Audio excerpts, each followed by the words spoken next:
ॐ अज्ञानतिमिरान्धस्य ज्ञानाञ्जनशलाकया चक्षुरुन्मीलितं येन तस्मै श्रीगुरवे नमः। श्रीचैतन्यमनोभीष्टं स्थापितं येन भूतले स्वयं रूपकदा मह्यं ददाति स्वपदान्तिकं। वन्देऽहं श्रीगुरो श्रीयुतपदकमलं श्रीगुरुन् वैष्णवांश्च श्रीरूपं साग्रजातं सहगण रघुनाथान्वितं तं सजीवं साद्वैतं सावधूतं परिजनसहितं कृष्णचैतन्यदेवं श्रीराधाकृष्णपादान् सहगण ललिता श्रीविशाखान्वितांश्च। हे कृष्ण करुणा सिन्धो दीनबन्धो जगत्पते गोपेश गोपिकान्त राधाकान्त नमोऽस्तुते। तप्त कांचन गौरांगी राधे वृंदावनेश्वरी वृषभानुसुते देवी प्रणमामि हरिप्रिये। वाञ्छाकल्पतरुभ्यश्च कृपा सिन्धुभ्य एव च पतितानां पावनेभ्यो वैष्णवेभ्यो नमो नमः। अनन्तकोटिवैष्णववृन्द की जय। नमः ओं विष्णुपादाय कृष्णप्रेष्ठाय भूतले श्रीमते जयपताका स्वामिन् इति नामिने। नमो आचार्यपादाय निताय कृपाप्रदायने गौरकथाधामदाय नगरग्रामतारिणे। नमः ओं विष्णुपादाय कृष्णप्रेष्ठाय भूतले श्रीमते भक्तिवेदान्तस्वामिन् इति नामिने। नमस्ते सारस्वते देवे गौरवाणी प्रचारिणे निर्विशेषशून्यवादी पाश्चात्यदेशतारिणे। जय श्री कृष्ण चैतन्य प्रभु नित्यानंद श्री अद्वैत गदाधर श्रीवासादि गौरभक्तवृंद। हरे कृष्ण कृष्ण कृष्ण हरे हरे हरे राम राम राम हरे हरे। हरे कृष्ण कृष्ण कृष्ण हरे हरे हरे राम राम राम हरे हरे। हरे कृष्ण कृष्ण कृष्ण हरे हरे हरे राम राम राम हरे हरे।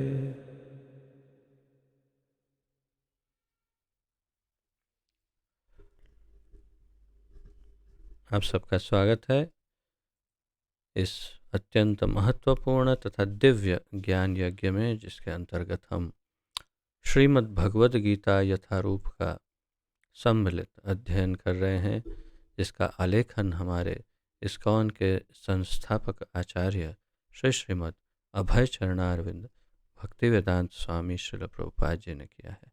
श्रील प्रभुपाद की जय।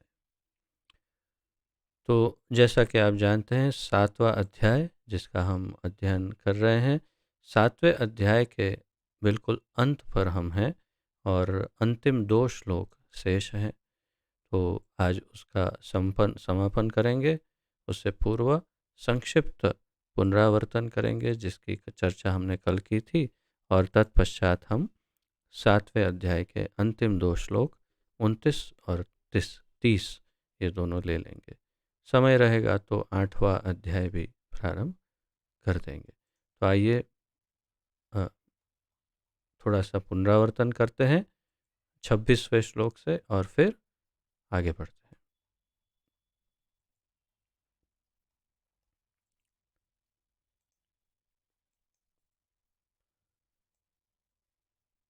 26वें श्लोक में, 7वें अध्याय के 26वें श्लोक में भगवान कहते हैं, वेदाहम समतीतानि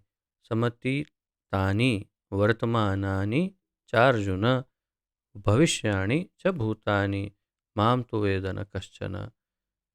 हे अर्जुन, श्री भगवान होने के नाते मैं जो कुछ भूतकाल में घटित हो चुका है, जो वर्तमान में घटित हो रहा है और जो आगे होने वाला है, वह सब कुछ जानता हूँ।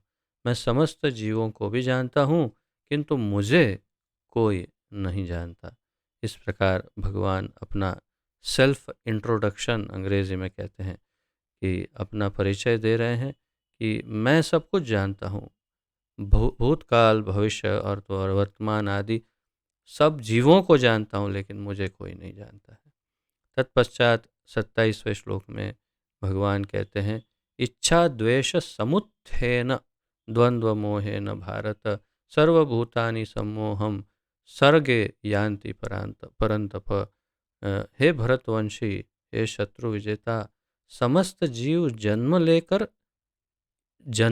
लेकर इच्छा तथा घृणा से उत्पन्न द्वंद्वों से मोहग्रस्त होकर मोह को प्राप्त होते हैं। तो विशेष रूप से जीवात्मा किस प्रकार मोह को प्राप्त होते हैं, उसका यहाँ पर भगवान ने परिचय दिया कि मुख्य रूप से इच्छा और घृणा से उत्पन्न द्वंद्व यही मोह का कारण होता है। और 28वें श्लोक में, जो अत्यंत महत्वपूर्ण श्लोकों में से एक है, जो मैंने आपको बताया था जैसे कि कल, येषां तु अंतगतम पापम जनानां पुण्यकर्मणाम ते द्वंद्व मोह निर्मुक्ता भजन्ते माम दृढ़व्रताः।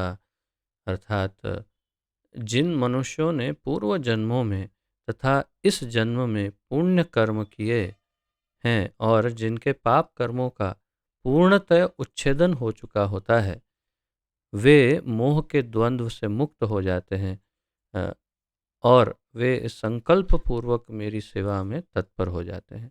अर्थात भगवान ये कहना चाहते हैं कि जिनके पुण्य कर्म उदय हो रहे हैं, इस जन्म और पूर्व जन्मों में पुण्य किए और पुण्य कर्मों के फल उदय हो चुके हैं, पाप संपूर्ण नष्ट हो चुके हैं, पाप कर्मों का क्षय हुआ है, और इस प्रकार फिर वे द्वंद्व से मुक्त हो गए हैं, जो हमने कल जिसकी बृहद चर्चा की थी कि द्वंद्व क्या होता है। तो वे ही दृढ़ संकल्प के साथ मेरी सेवा में तत्पर, अर्थात दृढ़ भक्ति युक्त सेवा में लग जाते हैं भगवान की। तो भगवान के दृढ़ भक्त कौन हो सकते हैं, या कब हम भगवान की दृढ़ता पूर्वक भक्ति प्रारंभ कर सकते हैं, उसका उत्तर इस श्लोक में है। ऐसी कौन सी अवस्था है जब हमारी भक्ति दृढ़ हो सकती है भगवान में? उस प्रश्न का ये उत्तर है कि जब हमारे पापों का अंत हो चुका हो और पुण्य कर्म उदय हुए हो उस समय, और द्वंद्व और मोह से मुक्त हुए हो। तो आज 29वां श्लोक, उसका उच्चारण करते हैं, तत्पश्चात उसका अनुवाद तथा तात्पर्य देखेंगे।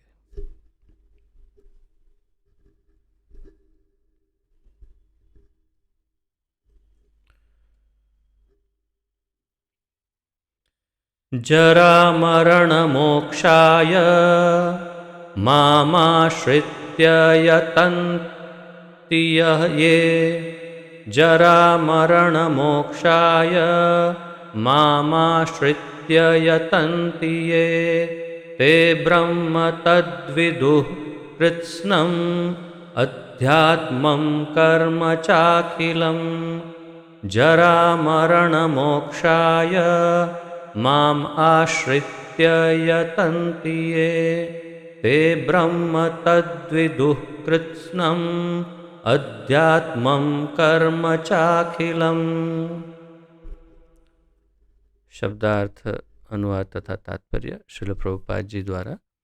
जरा वृद्धा अवस्था से, मरण तथा मृत्यु से मोक्षाय मुक्ति के लिए, माम मुझको, मेरे, आश्रित्य आश्रय बनाकर, शरण लेकर, यतन्ति प्रयत्न करते हैं, ये जो, ते ऐसे व्यक्ति, ब्रह्म ब्रह्म, तत् वास्तव में, उस, विदुहु वे जानते हैं, कृत्स्नम सब कुछ, अध्यात्मम दिव्य, कर्म यानी कर्म, च भी, अखिलम पूर्णतया। अनुवाद: जो जरा तथा मृत्यु से मुक्ति पाने के लिए यत्नशील रहते हैं, वे बुद्धिमान व्यक्ति मेरी भक्ति की शरण ग्रहण करते हैं। वे वास्तव में ब्रह्म हैं, क्योंकि वे दिव्य कर्मों के विषय में पूरी तरह से जानते हैं। भगवान कहते हैं, जो जरा यानी बूढ़ापा तथा मृत्यु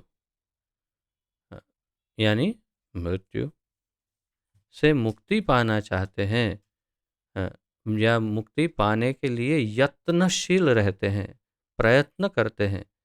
जैसे हमारे वैज्ञानिक हमेशा दो ही चीज़ के पीछे पड़े रहते हैं कि बुढ़ापा कैसे ना आए और किस तरह से मृत्यु ना आए, बस। और संशोधन करते करते बूढ़े होकर के मर जाते हैं, यही वैज्ञानिक जो बुढ़ापे और मृत्यु से लड़ रहे होते हैं, जल्दी बूढ़े हो जाते हैं। तो जो जरा तथा मृत्यु से मुक्ति पाने के लिए यत्नशील रहते हैं, वे बुद्धिमान व्यक्ति, ऐसे बुद्धिमान व्यक्ति जो आध्यात्मिक मार्ग से चल रहे हैं, जो वैज्ञानिक मार्ग से नहीं, मेरी भक्ति की शरण ग्रहण करते हैं। वे वास्तव में ब्रह्म हैं, क्योंकि वे दिव्य कर्मों के विषय में पूरी तरह से जानते हैं। तो यहाँ पर विशिष्ट रूप से भगवान उन लोगों की चर्चा कर रहे हैं, उन भक्तों की या अध्यात्मवादियों की जो मृत्यु या मुक्ति, मृत्यु और बुढ़ापे से मुक्ति पाने का प्रयत्न कर रहे हैं। और ऐसे बुद्धिमान व्यक्ति मेरी भक्ति की शरण ग्रहण करते हैं। तो भगवान कह रहे हैं वे मेरी भक्ति की शरण ग्रहण करते हैं और वे वास्तव में ब्रह्म हैं। उनको ही ब्रह्म कहा। तो ब्रह्म क्यों कहा? तो हमें लगे अरे अच्छा वो ब्रह्म है, लेकिन आगे प्रभुपाद जी तात्पर्य में समझाएंगे कि ब्रह्म शब्दों के कई अर्थ हैं, उसमें से यहाँ क्या अर्थ है। ब्रह्म है क्योंकि वे दिव्य कर्मों के विषय में पूरी तरह से जानते हैं। और क्यों उन्हें उस अवस्था पर बताया भगवान ने? क्योंकि वे दिव्य कर्मों के विषय में पूरी तरह से जानते हैं। तो यहाँ पर मामाश्रित्य यतन्ति जो है, वहीं पर हम समझ सकते कि माम आश्रित्य, मेरी शरण में आते हैं। तो जब भगवान की शरण में जाते हैं तो स्वाभाविक है कि भक्ति से जाते हैं। तो बुद्धिमान व्यक्ति मेरी भक्ति की शरण ग्रहण करते हैं। प्रभुपाद जी ने इस प्रकार अनुवाद किया है। तात्पर्य देखते हैं। जन्म मृत्यु जरा तथा रोग, जिसे हम हिंदी में कई बार कहते हैं जन्म मृत्यु जरा व्याधि, या संस्कृत में भी इसी प्रकार कहते हैं जन्म मृत्यु जरा व्याधि। जन्म जन्म, मृत्यु मृत्यु, जरा यानी बुढ़ापा, और रोग यानी रोग, आप सब जानते हैं, जिसे व्याधि भी कहते हैं कभी कभी। इस भौतिक शरीर को सताते हैं। ये चार वस्तुएं इस भौतिक शरीर को सताती है, आध्यात्मिक शरीर को नहीं। प्रभुपाद जी कहते हैं आध्यात्मिक शरीर को ये चार चीज़ें नहीं सताती। आध्यात्मिक शरीर के लिए न जन्म है, न मृत्यु, न जरा, न रोग। ये चारों में से कुछ भी आध्यात्मिक शरीर को इसका कोई अनुसंधान, उसका कोई असर, न जन्म होता है न मृत्यु होती है, प्रश्न ही नहीं है। जन्म ही नहीं, मृत्यु ही नहीं, न बुढ़ापा, क्योंकि जन्म नहीं मृत्यु नहीं तो बुढ़ापा कहाँ से आएगा, और रोग भी नहीं होता। अतः जिसे आध्यात्मिक शरीर प्राप्त होता है वह भगवान का पार्षद बन जाता है और नित्य भक्ति करता है। प्रभुपाद जी बहुत महत्वपूर्ण बात भक्ति योगियों के लिए, अर्थात हम जो भक्ति में प्रयत्न कर रहे हैं, हम भक्तों के लिए बहुत विशिष्ट बात कर रहे हैं कि जो जिसे आध्यात्मिक शरीर प्राप्त हो जाता है वो भगवान का पार्षद बन जाता है और नित्य भक्ति करता है। पार्षद का क्या अर्थ है?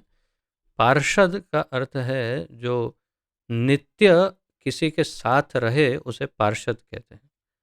जो उसका एक सहायक या असिस्टेंट जिसे कहते हैं, या संगीगण, तो ये पार्षद जैसे यशोदा मैया, नंद बाबा, गोपियाँ, सखियाँ, ग्वाल बाल मित्र, गाय बछड़े, कुछ तो ये सब भगवान के पार्षद हैं, जो जहाँ जहाँ भी भगवान लीला करते हैं। 5,500 वर्ष पूर्व हमारे ब्रह्मांड में उन्होंने इस वृंदावन में उन्होंने लीला की। अभी इसी वक्त, इसी समय अनंत कोटि, जो लाखों करोड़ों जो ब्रह्मांड है, उसमें किसी न किसी एक ब्रह्मांड में, या हो सकता है अधिक में भी हो, अ, भगवान की किसी भी जगह पर, किसी ब्रह्मांड में अवश्य किसी वृंदावन में कहीं ना कहीं लीला चल रही है। प्रभुपाद जी समझाते हैं कि कोई ऐसा समय हो ही नहीं सकता जब अ, किसी भी एक ब्रह्मांड में भगवान की लीला न चल रही हो। अच्छा, तो उनके साथ साथ कौन होते हैं? उनके साथ साथ उनके पार्षद होते हैं। पार्षद यानी जिसे हमें बताया। लेकिन हम जीवात्मा भी प्रभुपाद जी के अनुसार आध्यात्मिक शरीर प्राप्त करके भगवान के पार्षद बन करके भगवान की लीला में प्रवेश कर सकते हैं, प्रभुपाद जी कह रहे हैं। तो इसीलिए उन्होंने कहा,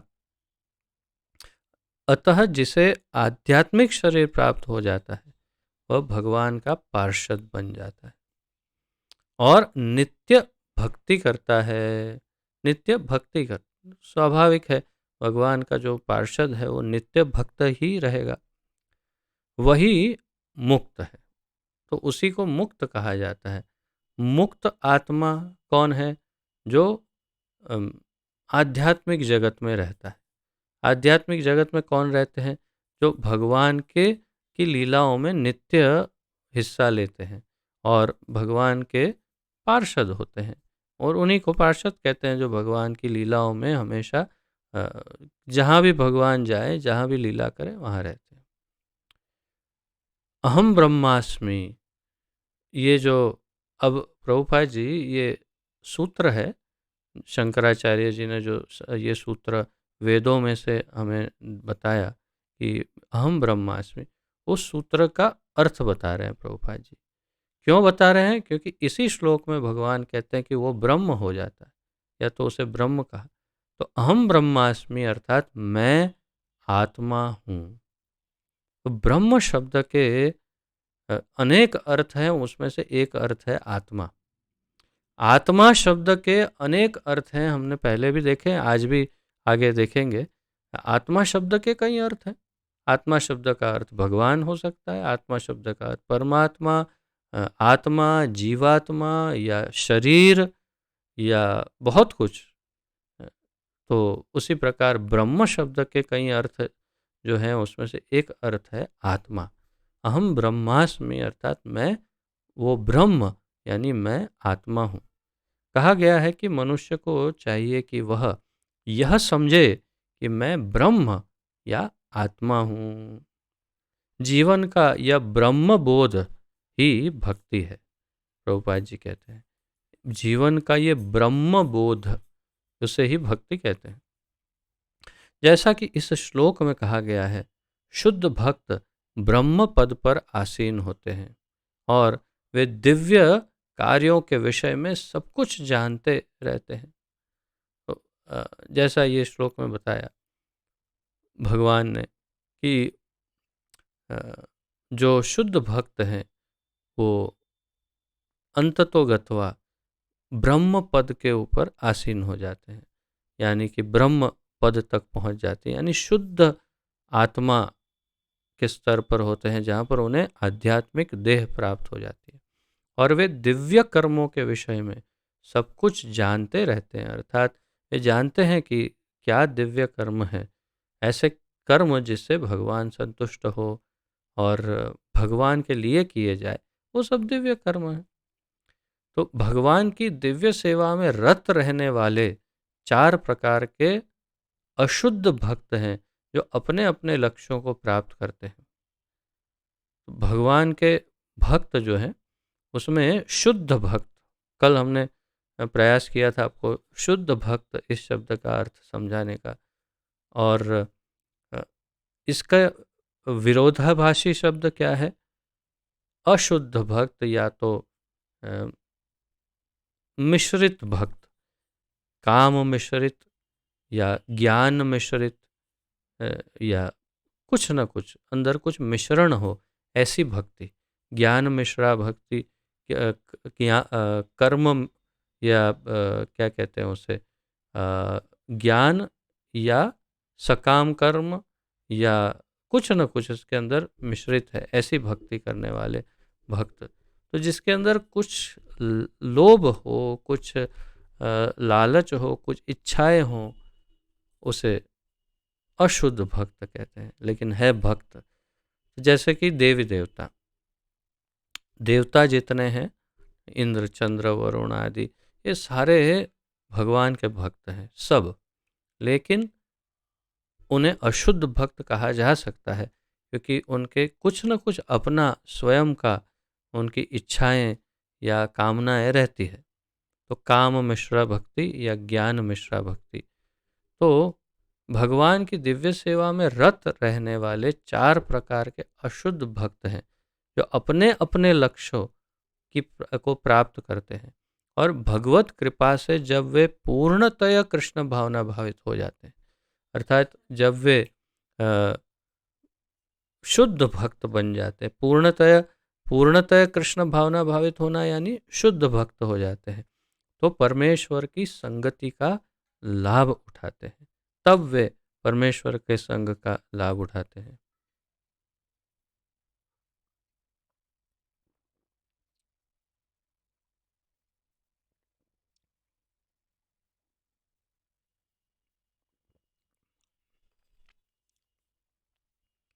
किंतु देवताओं के उपासक कभी भी भगवत धाम नहीं पहुंच पाते। तो जो थोड़े श्लोक पूर्व हमने 7.20, 21, 22, 23 में चर्चा की, उसके अनुसंधान में प्रभुपाद जी कह रहे हैं, लेकिन देवी देवताओं के उपासक कभी भगवत धाम नहीं पहुंच पाते। 23वें श्लोक में भगवान कहते हैं, देवान देव यजो यान्ति मद भक्ता यान्ति माम अपि। देवता के भक्त उनके देवताओं के लोक में जाते हैं, मेरे भक्त मेरे पास आ जाते हैं। यहाँ तक कि अल्पज्ञ ब्रह्मभूत व्यक्ति भी कृष्ण के परम धाम गोलोक वृंदावन को प्राप्त नहीं कर पाते। अर्थात ब्रह्मभूत व्यक्ति, ब्रह्मभूत प्रसन्नात्मा, न शोचति न कांक्षति इत्यादि, जो ब्रह्मभूत के का अर्थ बहुत सारे श्लोकों में भगवान ने समझाया था। भगवत गीता में हमने पूर्व के अध्यायों में देखा था, बहुत लंबा चौड़ा उसका व्याख्यान किया भगवान ने। वैसा ब्रह्मभूत व्यक्ति भी कृष्ण के परम धाम गोलोक वृंदावन को प्राप्त नहीं कर सकता है। केवल ऐसे व्यक्ति जो कृष्ण भावनामृत में कर्म करते हैं, जिसे माम आश्रित्य, जैसे भगवान ने कहा, वे ही ब्रह्म कहलाने के अधिकारी होते हैं। केवल ऐसे व्यक्ति जो कृष्ण भावनामृत में कर्म करते हैं, यानी कि भगवान के लिए कर्म करते हैं, भगवान के शुद्ध भक्त होते हैं, केवल भगवान की ही सेवा करते हैं, वो ही ब्रह्म कहलाने के अधिकारी होते हैं, क्योंकि वे सचमुच ही कृष्ण धाम पहुंचने के लिए प्रयत्नशील रहते हैं। उनकी इच्छा रहती है कि हम भगवान के धाम जाकर के उनकी प्रत्यक्ष सेवा करें। ऐसे व्यक्तियों को कृष्ण के विषय में कोई भ्रांति नहीं रहती और वे सचमुच ब्रह्म हैं। ऐसे व्यक्ति भ्रमित या भ्रांत नहीं रहते और उन्हें ब्रह्म कहा जा सकता है। जो लोग भगवान के अर्चा यानी स्वरूप या जिनके विग्रह शरीर भगवान के अर्चा की पूजा करने में लगे रहते हैं या भव बंधन से मुक्ति पाने के लिए निरंतर भगवान का ध्यान करते हैं, वे भी ब्रह्म अधिभूत आदि के तात्पर्य को समझते हैं। जैसा कि भगवान ने अगले अध्याय में बताया है। यहाँ कहना चाह रहे हैं कि जो लोग भगवान के श्री विग्रह की पूजा करने में लगे रहते हैं या भवबंधन से मुक्ति पाने के लिए निरंतर भगवान का ध्यान करते हैं, वे भी ब्रह्म अधिभूत आदि के तात्पर्यों को समझते हैं। अर्थात कि वे भी उच्चतम कोटि में हैं, जैसा अगले अध्याय में भगवान समझाएंगे, क्योंकि पूरा अगला अध्याय जो है उसकी शुरुआत अर्जुन के प्रश्न से होती है। अर्जुन बहुत सारे प्रश्न एक साथ पूछ लेते हैं और मुख्य उनके प्रश्न जो है वो ये है कि ब्रह्म क्या है। तो इसीलिए भगवान ब्रह्म क्या है वो समझाते हैं उनको अगले अध्याय, और इसके अंतर्गत ये सब उसमें कवर हो जाएगा, ऐसा प्रभुपाद जी कह रहे हैं। तो अब 30वां अंतिम श्लोक देखते हैं, तत्पश्चात हम 8वें अध्याय को प्रारंभ करेंगे।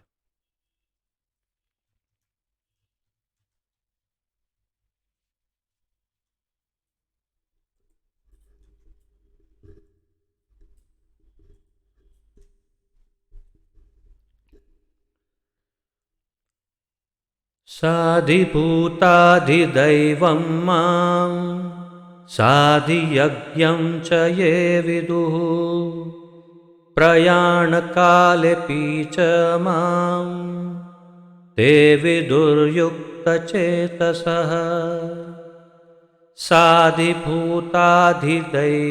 मां साधियज्ञं च ये विदुः प्रयाणकालेऽपि च मां ते विदुर्युक्तचेतसः।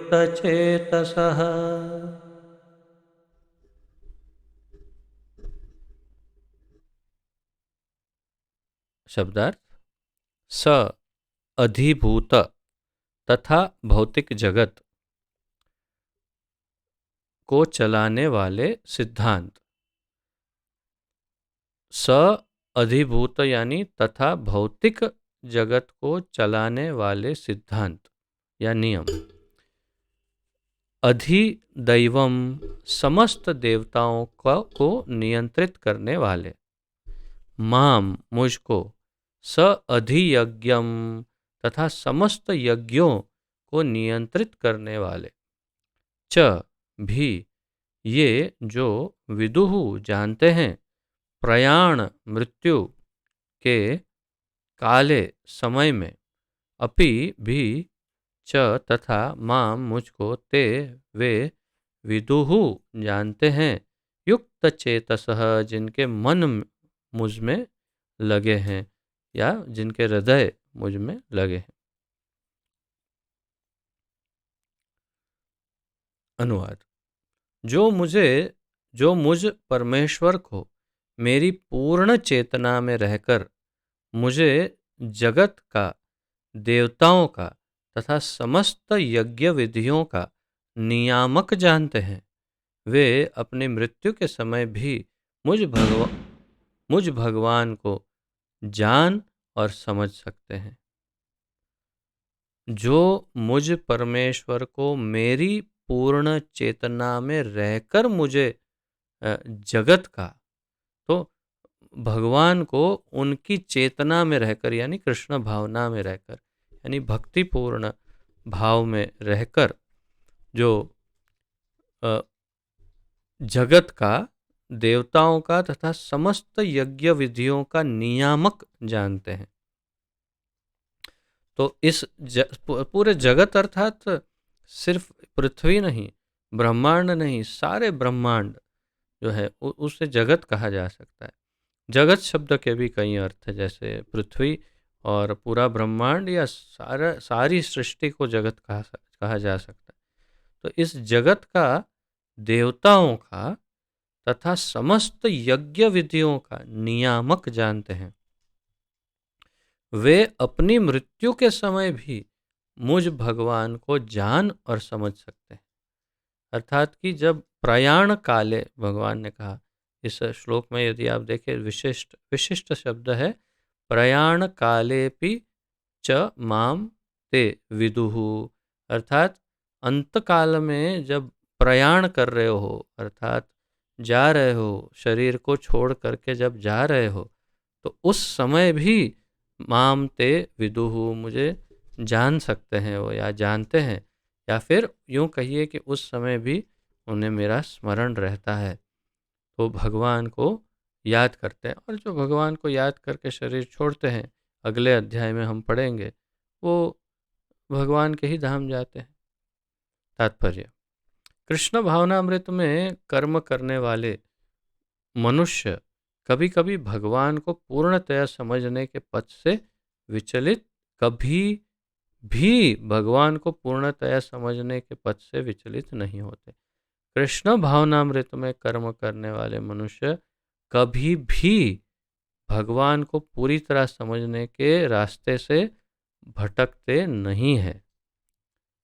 कृष्ण भावनामृत के दिव्य सानिध्य से मनुष्य यह समझ सकता है कि भगवान किस तरह भौतिक जगत तथा देवताओं तक के नियामक हैं। तो हम कृष्ण भावनामृत को जीते हुए, कृष्ण भावनामृत में जीते हुए, कृष्ण भावनामृत के सिद्धांतों को समझते हुए ये समझ सकते हैं। और आप जानते हैं, अब तक हम काफ़ी हद तक ये सब जान गए हैं कि भगवान किस तरह भौतिक जगत, देवताओं अ, और ये सब के नियामक हैं। यानी सब कुछ भगवान है तो ये सब कुछ है, ये सब हम जान चुके हैं अभी तक। तो धीरे धीरे ऐसी दिव्य संगति से मनुष्य का भगवान में विश्वास बढ़ता है। अतः मनुष्य के मृत्यु के समय ऐसा कृष्ण भावना भावित व्यक्ति कृष्ण को कभी भूला नहीं पाता। तो प्रभुपाद जी कह रहे हैं कि ये कब ये ज्ञान प्राप्त हो सकता है? कृष्ण भावनामृत। लेकिन कृष्ण भावनामृत के दिव्य सानिध्य से, सानिध्य, सानिधि या सानिध्य अर्थात साथ में रहना, सन्निधि या सानिध्य, एक साथ में रहना। किसके साथ में रहना? तो कृष्ण भावनामृत के। कृष्ण भावनामृत के साथ कैसे रह सकते हैं? कृष्ण भावनामृत के साथ रह सकते हैं या तो कृष्ण भावनामृत को अपने जीवन में अपनाकर और कृष्ण भावना भावित गुरु तथा अन्य भक्तों का संग करके। तो इस तरह से हम कृष्ण भावनामृत के सानिध्य को प्राप्त कर सकते हैं। और इसीलिए प्रभुपाद जी कहते हैं धीरे धीरे ऐसी दिव्य संगति से, अर्थात भक्तों की, गुरु की और कृष्ण भावनामृत की दिव्य संगति से मनुष्य का भगवान में विश्वास बढ़ता है, श्रद्धा बढ़ जाती है। इसीलिए मृत्यु के समय ऐसा कृष्ण भावना भावित व्यक्ति कृष्ण को कभी भूला नहीं पाता। ऐसा व्यक्ति भगवान को अंतकाल में नहीं भूला पाता। अतएव वह सहज है कि भगवत धाम गोलोक वृंदावन को प्राप्त होता है।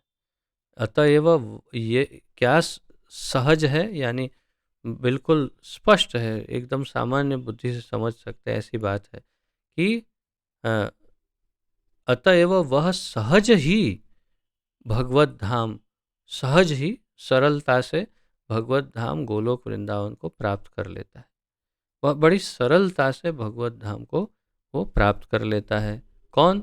ऐसा कृष्ण भावना भावित व्यक्ति जो स्वयं कृष्ण भावना भावित है तथा कृष्ण भावना का सानिध्य और कृष्ण भावना भावित भक्तों का सानिध्य प्राप्त करके संगति से जो उन्नति कर रहा है। अगर सार रूप में कहे तो एक भक्त, कृष्ण भक्त सहजता से, बहुत सरलता से भगवत धाम, गोलोक धाम, वृंदावन को प्राप्त होता है। तो ये हमारे लिए विशेष रूप से हम भक्तों, जो कृष्ण भक्त हैं, इस्कॉन में जो भक्त हैं, गौड़ीय वैष्णव हैं, उनके लिए ये बड़ा महत्वपूर्ण वाक्य है कि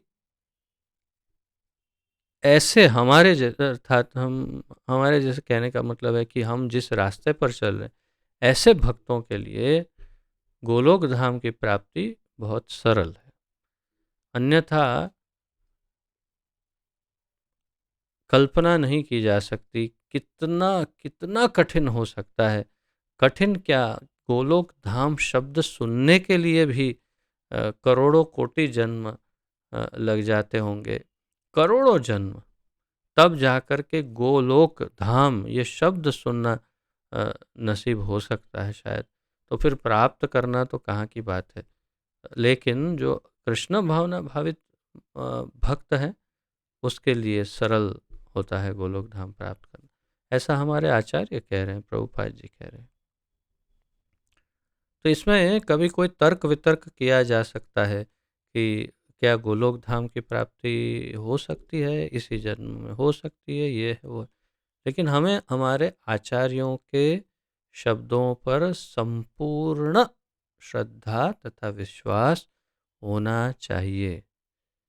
और ऐसे प्रमुख आचार्य जो संपूर्ण आंदोलन के प्रणेता तथा गौड़ीय वैष्णव परंपरा के सबसे मुख्य प्रमुख आधारशिला के रूप में जो गुरु तत्व हैं, उनकी वाणी पर हमें संपूर्ण 100% 100% श्रद्धा होनी चाहिए। अगर नहीं है तो हमारा ही नुकसान है। आचार्य कह रहे हैं बड़ी सहजता से गोलोक धाम प्राप्त कर सकते हैं, तो गोलोक धाम प्राप्त कर सकते हैं। हाँ, ये प्रश्न अलग है कि हमारा ध्येय गोलोक धाम है कि नहीं है। इस पर बीच में हमारी कुछ चर्चा चल रही थी कि प्रभुपाद जी ने अंग्रेजी में विशेष रूप से हमेशा ये कहा, go back home, back to godhead, back to godhead. तो गॉड हेड क्या है? कृष्ण, यानी सबके सर्वोपरि भगवान परमेश्वर, परब्रह्म परमेश्वर, सर्वेश्वर कौन है? कृष्ण। उन्होंने कभी ये नहीं कहा कि go back home, back to Goloka. उन्होंने ये कहा go back home, back to godhead, यानी जहाँ कृष्ण है वहाँ जाओ। कृष्ण गोलोक में है तो ठीक है, नहीं तो कृष्ण जहाँ भी हो, हमें तो कृष्ण को प्राप्त करना है। गोलोक धाम प्राप्त करना है, वो ध्येय नहीं है। ध्येय है हमें भगवान को प्राप्त करना है। तो ये बड़ा महत्वपूर्ण है और इसीलिए हमारे ध्येय को थोड़ा क्लियर रखना चाहिए कि हमारे लिए क्या महत्वपूर्ण है। यह 7वां अध्याय अब समाप्ति कर रहे हैं प्रभुपाद जी, तो सार बता रहे हैं। यह 7वां अध्याय विशेष रूप से बताता है कि कोई किस प्रकार से पूर्णतया कृष्ण भावना भावित हो सकता है। 7वें अध्याय में हमने ये सीखा कि किस तरह से कोई पूरी तरह से कृष्ण भावना भावित यानी कृष्ण भक्त हो सकता है। कृष्ण भावना का शुभ आरंभ ऐसे व्यक्तियों के सानिध्य से होता है जो कृष्ण भावना भावित होते हैं। कृष्ण भावना का शुभ आरंभ ऐसे व्यक्तियों से होता है जो कृष्ण भावना भावित होते हैं, यानी कि अन्य सीनियर भक्तों से या गुरु से हमें इसकी प्राप्ति होती है कृष्ण भावना की। ऐसा सानिध्य आध्यात्मिक होता है और इससे मनुष्य प्रत्यक्ष भगवान के संसर्ग में आता है और भगवत कृपा से वह कृष्ण को भगवान समझ सकता है। तो ऐसा सानिध्य, भगवान के भक्तों का सानिध्य आध्यात्मिक है। उस सामान्य संग नहीं है जैसे हम गली के नुक्कड़ पे, यानी कि किसी चाय की दुकान पे, पान की दुकान पे बैठते हैं, 8-10 लोग बैठ जाते हैं। वो जो सानिध्य है मित्रों का, ऐसा सानिध्य नहीं है ये सानिध्य आध्यात्मिक है। जब हम भगवान के भक्तों का सानिध्य करते हैं तो वो सानिध्य अत्यंत दिव्य होता है, आध्यात्मिक होता है और इससे मनुष्य प्रत्यक्ष भगवान के संसर्ग में, यानी कि भगवान के संपर्क में भी वो आता है और भगवान की कृपा से वह कृष्ण को भगवान समझ सकता है, भगवान के रूप में समझ सकता है कृष्ण को।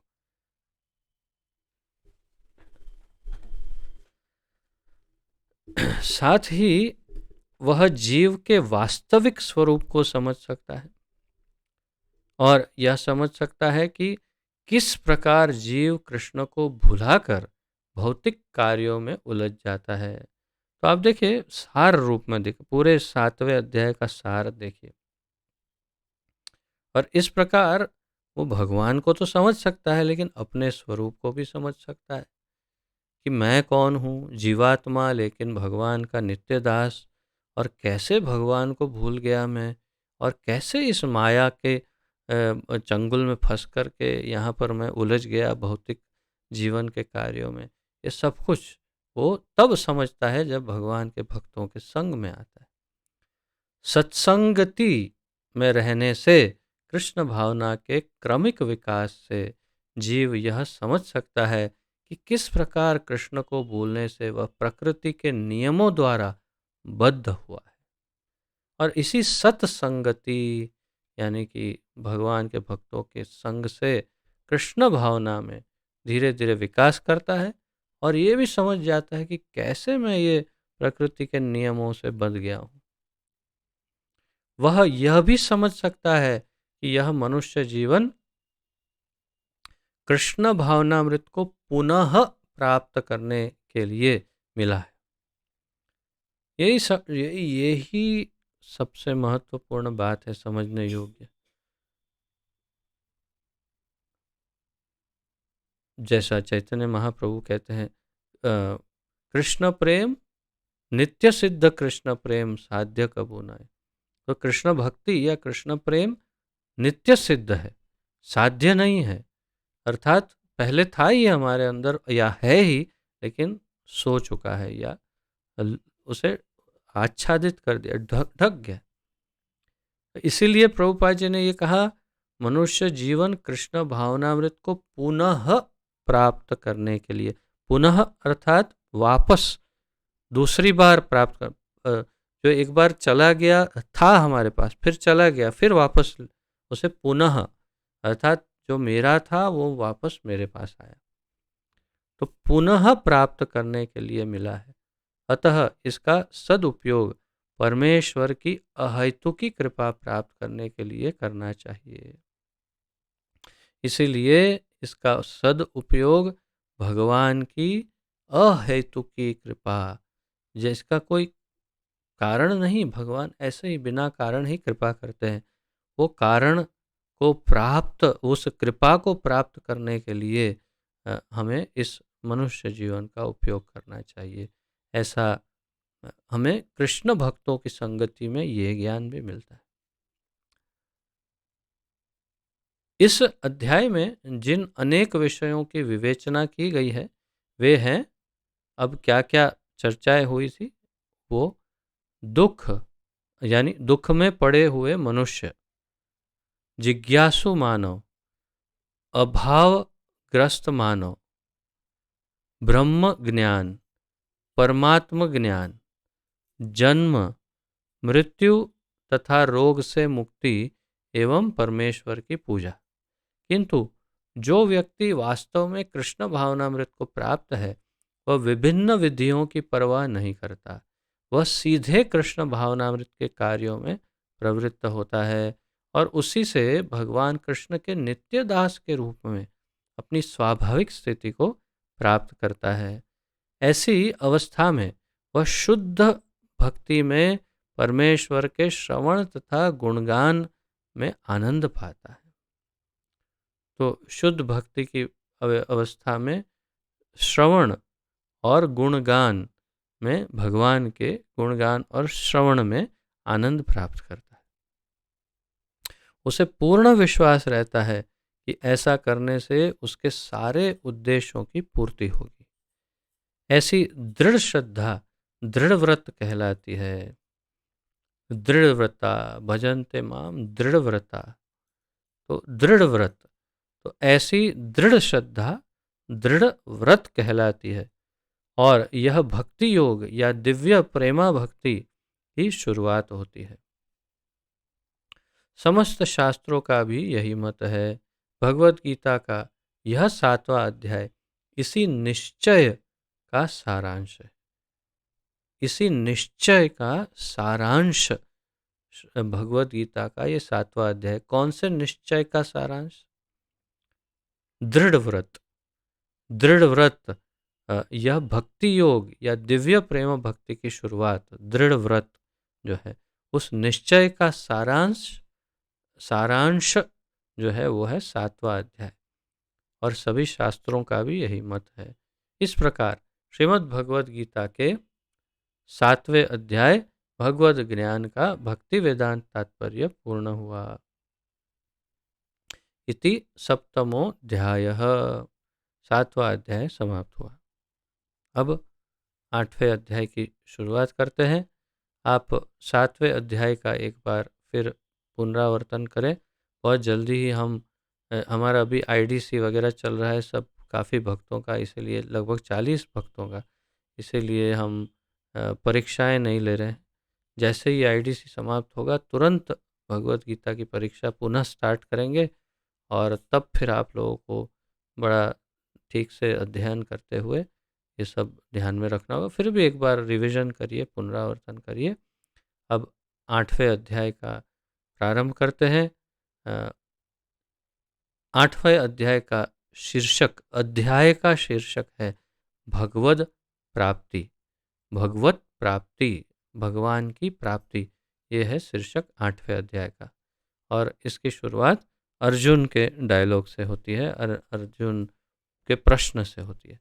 अब अर्जुन प्रश्न पूछेंगे, आइए उसका उच्चारण करते हैं।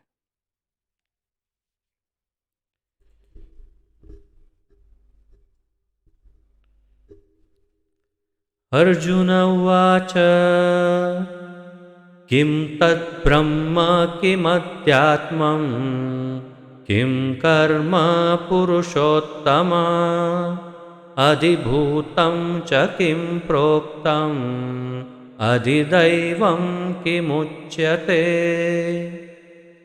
किं तद्ब्रह्म किमध्यात्मम् किं कर्म पुरुषोत्तम अधिभूतं च किं प्रोक्तम् अधिदैवं किम् उच्यते। अर्जुन उवाच, अर्जुन ने कहा या अर्जुन ने पूछा, किम क्या, तत् वह, ब्रह्म ब्रह्म, किम क्या, अध्यात्मम अध्यात्मम आत्मा। देखिए यहाँ अध्यात्मम शब्द का अर्थ है आत्मा।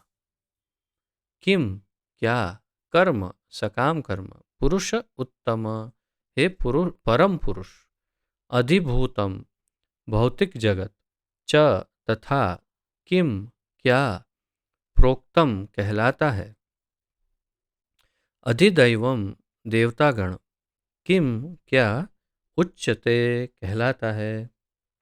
अनुवाद। अर्जुन ने कहा, हे भगवान, हे पुरुषोत्तम, ब्रह्म क्या है, आत्मा क्या है, सकाम कर्म क्या है, यह भौतिक जगत क्या है, तथा देवता क्या है, कृपा करके यह सब मुझे बताइए। इतना 7 अध्यायों तक भगवान ने इतना कुछ कहा, लेकिन अभी भी अर्जुन के हृदय में कुछ कुछ मूलभूत ऐसे प्रश्न हैं जो हमारे दिमाग में शायद ना आए हो। आत्मा के विषय में कितना सारा ज्ञान प्राप्त किया, लेकिन आत्मा है क्या? ब्रह्म के विषय में बहुत कुछ सुना, लेकिन ब्रह्म है क्या? किस किस तत्व, किस चीज को ब्रह्म कहते हैं, किस पदार्थ, किस तत्व को आत्मा कहते हैं, ये तो हमने पूछा ही नहीं। अर्जुन पूछ रहे हैं हमारी ओर से, इसलिए पूछते हैं, हे पुरुषोत्तम, ब्रह्म क्या है, आत्मा क्या है, सकाम कर्म क्या है, यह भौतिक जगत क्या है, तथा देवता क्या है। ये 5 चीज पूछी और कहा कृपा करके यह सब मुझे बताइए। और भी अगले श्लोक में फिर और भी प्रश्न पूछेंगे। तात्पर्य, इस अध्याय में भगवान कृष्ण अर्जुन के द्वारा पूछे गए ब्रह्म क्या है आदि प्रश्नों का उत्तर देते हैं। 8वां अध्याय पूरा इसके ऊपर है। भगवान कर्म, भक्ति तथा योग और शुद्ध भक्ति की भी व्याख्या करते हैं। श्रीमद् भागवत में कहा गया है कि परम सत्य ब्रह्म परमात्मा तथा भगवान के नाम से जाना जाता है। तो ये श्लोक हमने कल भी देखा था। वदन्ति तत्तत्त्वविदस्तत्त्वं यज्ज्ञानम् अद्वयं ब्रह्मेति परमात्मेति भगवान इति शब्दते। ब्रह्मेति परमात्मेति भगवान इति शब्दते, अर्थात भगवान कहना हो तो ये तीनों से भगवान ही कहा जा सकता है। अर्थात श्रीमद् भागवत में कहा गया कि परम सत्य ब्रह्म, परमात्मा तथा भगवान के नाम से जाना जाता है। ये तीनों नाम से परम सत्य को जाना जा सकता है।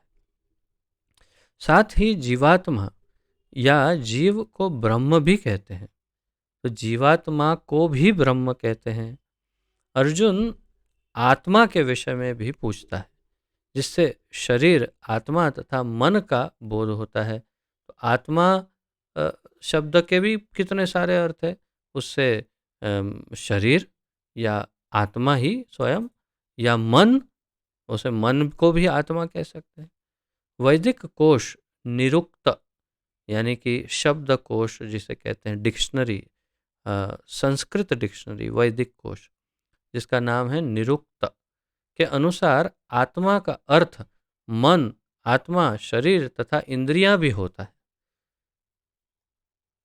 अर्जुन ने परमेश्वर को पुरुषोत्तम या परम पुरुष कहकर संबोधित किया है, जिसका अर्थ यह होता है कि वह ये सारे प्रश्न अपने एक मित्र से नहीं, अपितु परम पुरुष से उन्हें परम प्रमाण मानकर पूछ रहा था, जो निश्चित उत्तर दे सकते थे। तो यहाँ पर महत्वपूर्ण, सर्वाधिक महत्वपूर्ण बात क्या है कि अर्जुन ने भगवान को भगवान कह करके ही पुकारा, पुरुषोत्तम कहा।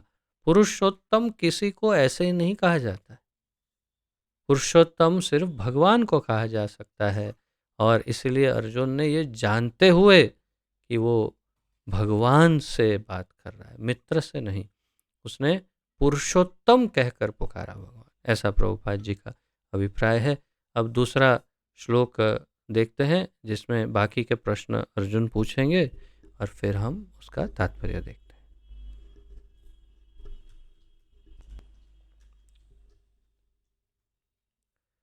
अधियज्ञः कथं कोत्र देहेऽस्मिन् मधुसूदन, प्रयाणकाले च कथं ज्ञेयोऽसि नियतात्मभिः। अधियज्ञः कथं कोत्र देहेऽस्मिन् मधुसूदन, प्रयाणकाले च कथं ज्ञेयोऽसि नियतात्मभिः। अधियज्ञः यज्ञ का स्वामी, कथम किस तरह, कह कौन, अत्र यहाँ, देहे शरीर में, अस्मिन इस, मधुसूदन हे मधुसूदन, प्रयाण काले मृत्यु के समय, च तथा, कथम कैसे, ज्ञेयः असि जाने जा सकते हो, नियत आत्मभिः आत्मसंयमी के द्वारा। अनुवाद।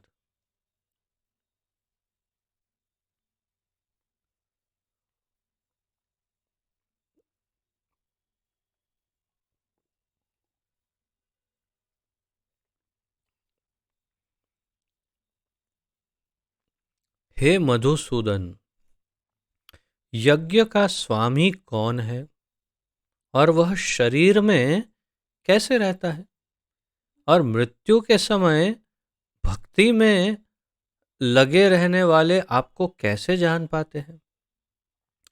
तो पहले 5 प्रश्न पूछे थे। कौन से 5 प्रश्न पूछे थे, फिर से देख लीजिए। ब्रह्म क्या है, आत्मा क्या है, सकाम कर्म क्या है, भौतिक जगत क्या है और देवता क्या है।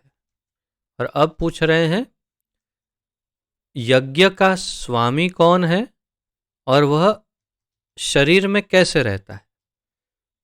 और मृत्यु के समय भक्ति में लगे रहने वाले आपको कैसे जान पाते हैं? भगवान ने जो पूछा है उसी जो बताया है पिछले अध्याय में, उसी का प्रश्न बना करके फिर से पूछ रहे कि एक मिनट आपने बोला कि जो अंत काल में मृत्यु के समय भी मुझे स्मरण रख पाते, तो कैसे रख पाते हैं? क्या क्या क्या उसका क्या साइंस क्या है बताओ? और फिर यज्ञ का स्वामी कौन है, और यज्ञ का स्वामी शरीर में कैसे रहता है, ये सब मुझे बताओ। तात्पर्य, अधियज्ञ का तात्पर्य इंद्रिय, क्षमा करें, इंद्र या विष्णु हो सकता है। अधियज्ञ यानी यज्ञ के स्वामी या पति, तो इंद्र हो सकते हैं या विष्णु भी हो सकते हैं। विष्णु समस्त देवताओं में जिनमें ब्रह्मा तथा शिव सम्मिलित है, प्रधान देवता है, और इंद्र प्रशासक देवताओं में प्रधान है। इंद्र तथा विष्णु दोनों की पूजा यज्ञ द्वारा की जाती है। किंतु अर्जुन प्रश्न करता है कि वस्तुतः यज्ञ का स्वामी कौन है और भगवान किस तरह जीव के शरीर के भीतर निवास करते हैं। तो भगवान शरीर के अंदर, वो भी जीव के शरीर के अंदर कैसे भगवान रहते हैं? परमात्मा स्वरूप में, अर्थात कैसे रहते हैं शरीर में? और यज्ञों के स्वामी यानी इंद्र नहीं, पर भगवान कृष्ण या विष्णु नारायण, तो वो जो है उनके विषय में प्रश्न पूछा।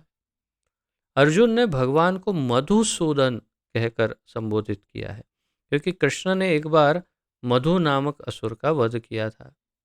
वस्तुतः ये सारे प्रश्न जो शंका के रूप में हैं, अर्जुन के मन में नहीं उठने चाहिए थे, क्योंकि अर्जुन एक कृष्ण भावना भावित भक्त था। अतः ये सारी शंकाएं असुरों के सदृश हैं। ये जो शंकाएं हैं, प्रभुपाद जी बता रहे हैं, असुरों के सदृश, यानी कि असुरों की जैसी शंका होती है, उसके जैसी ये शंका है। क्योंकि कृष्ण असुरों के मारने में सिद्धहस्त थे, अतः अर्जुन ने उन्हें मधुसूदन कहकर संबोधित किया, जिससे कृष्ण उसके मन में उठने वाली समस्त आसुरी शंकाओं को नष्ट कर दे। कौन सोच सकता है इतना? केवल एक आचार्य ही ये सब बता सकते हैं। हम तो कभी नहीं सोच सकते। क्यों मधुसूदन का? अरे कृष्ण का नाम मधुसूदन है, तो मधुसूदन का उसमें क्या, हम इतना क्या सोचें? लेकिन कितनी गहराई में प्रभुपाद जी हमें बता रहे हैं। ऐसे ही नहीं कहा मधुसूदन। इसके पूर्व के श्लोक में 8.1 में पुरुषोत्तम कहा भगवान। उनको मित्र नहीं कहा, उनको पुरुषोत्तम कहा, यानी भगवान।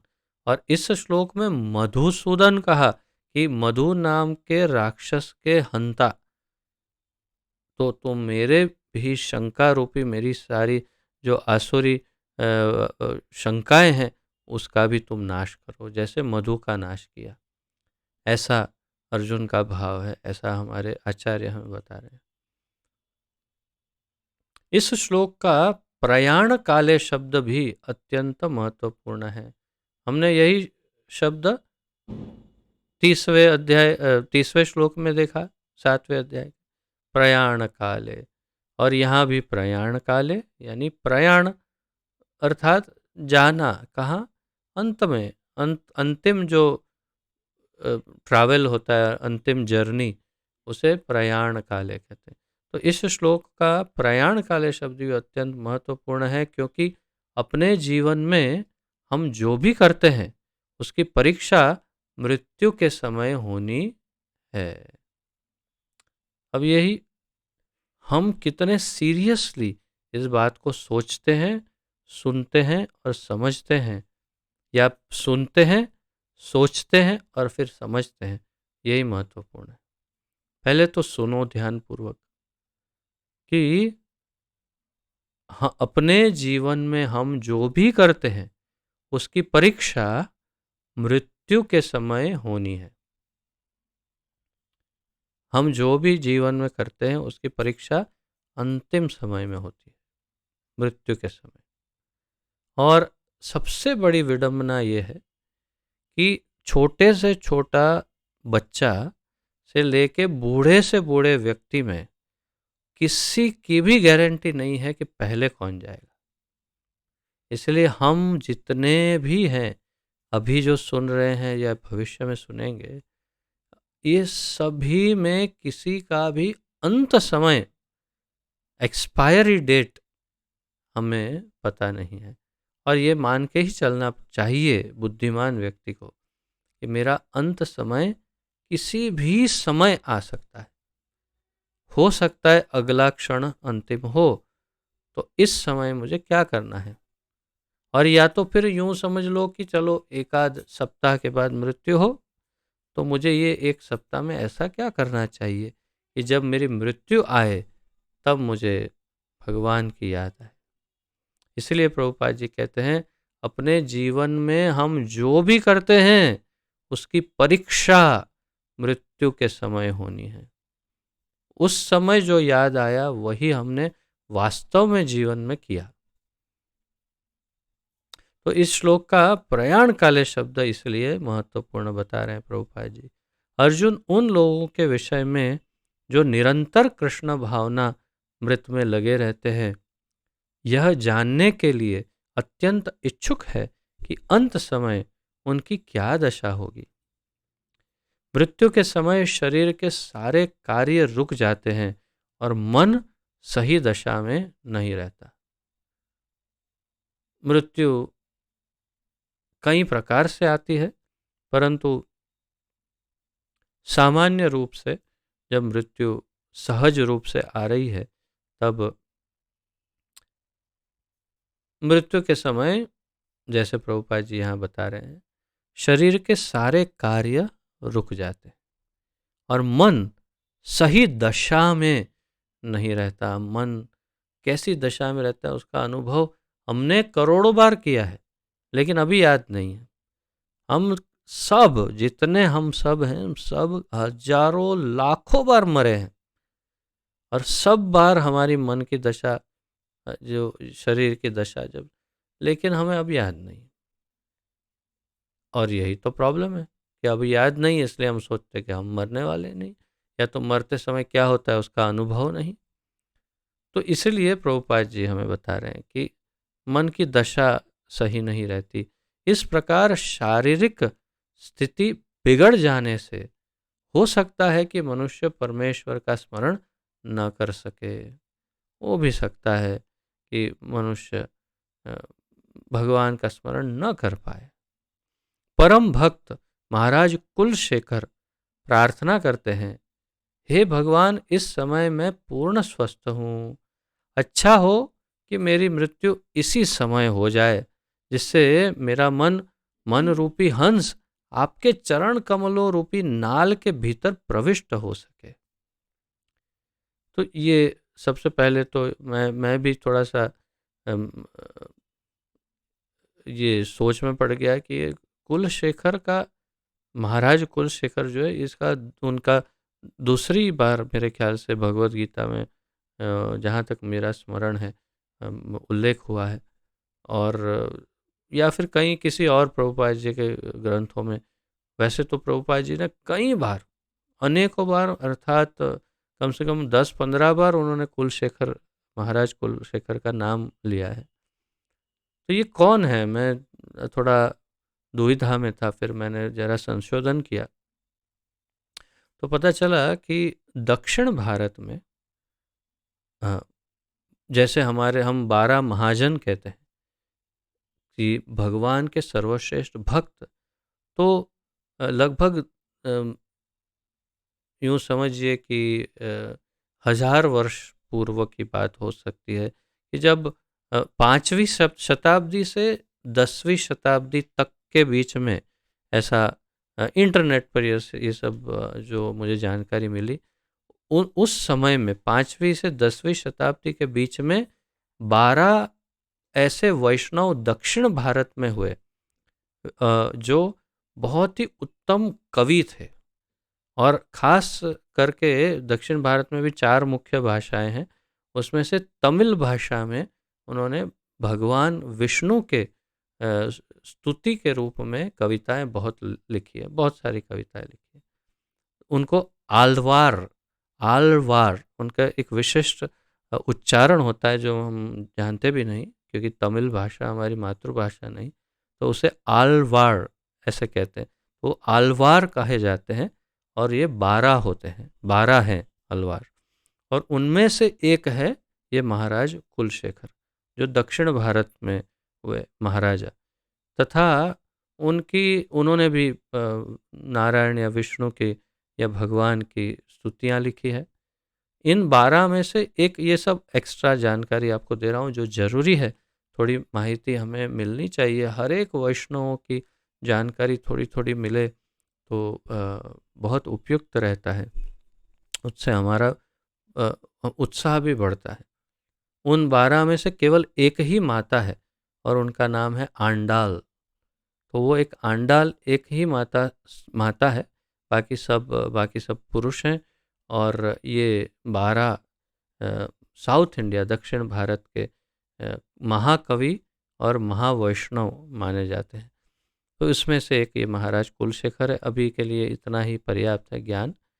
तो महाराज कुलशेखर ने प्रार्थना में लिखा है, हे भगवान, इस समय मैं पूर्ण स्वस्थ हूँ, इस समय मैं स्वस्थ हूँ, मेरा मन स्वस्थ है, चेतना स्वस्थ है, मैं आपको याद कर पा रहा हूँ, मैं आपका स्मरण कर पा रहा हूँ। अच्छा है कि मेरी मृत्यु इसी समय हो जाए, जिससे मेरा मन रूपी हंस, अब ये एक उदाहरण, एक रूपक दिया, रूपक अर्थात एक दृष्टांत दिया है कि मेरा मन रूपी हंस आपके चरण कमल रूपी नाल के भीतर प्रविष्ट हो सके। अब प्रभुपाद जी समझाते हैं कि यह रूपक इसलिए प्रयुक्त किया गया है क्योंकि हंस जो कि जल का पक्षी है, वह कमल के पुष्पों को कुतरने में आनंद का अनुभव करता है। हंस जो है वो कमल को कुतरता रहता है, उसमें उसे आनंद प्राप्त होता है। और कमल के नीचे उसकी नाल रहती है, आप जानते हैं। तो वो क्या कल्पना करता है, जो कल्पना करता है वही महाराज कुलशेखर ने अपने इस काव्य में उसका दृष्टांत दिया। वह कमल के पुष्पों को कुतरने में आनंद अनुभव करता है और इस तरह वह कमल पुष्प के भीतर प्रवेश करना चाहता है। तो कमल पुष्प के अंदर चले जाना चाहता है हंस, ऐसा वो प्रयास करता है। तो महाराज कुलशेखर भगवान से कहते हैं, इस समय मेरा मन स्वस्थ है और मैं भी पूरी तरह स्वस्थ हूँ। यदि मैं आपके चरण कमलों का चिंतन करते हुए तुरंत मर जाऊं, तो मुझे विश्वास है कि आपके प्रति मेरी भक्ति पूर्ण हो जाएगी।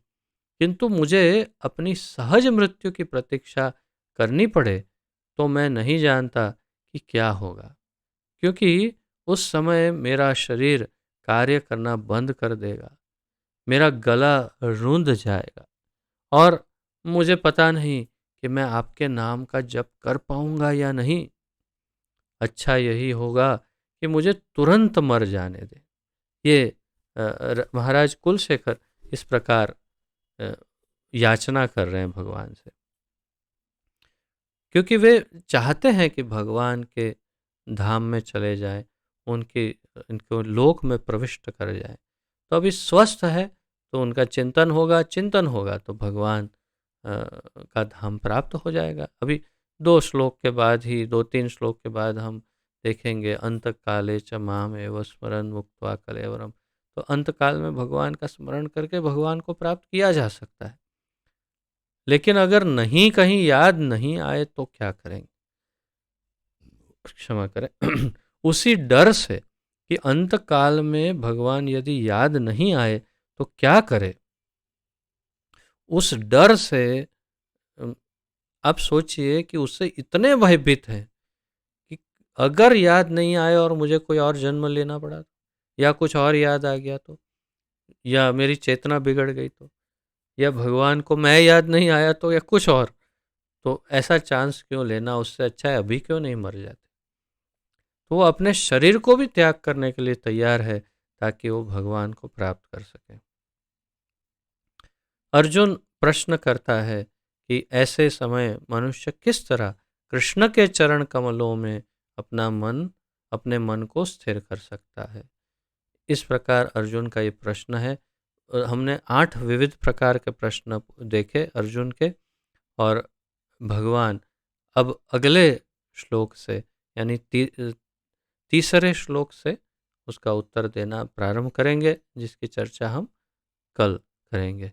तो आज इन श्लोकों में जो हमने अब तक चर्चा की है, इसमें से किसी का यदि कोई विशेष प्रश्न या जिज्ञासा आदि हो तो प्रस्तुत कर सकते हैं।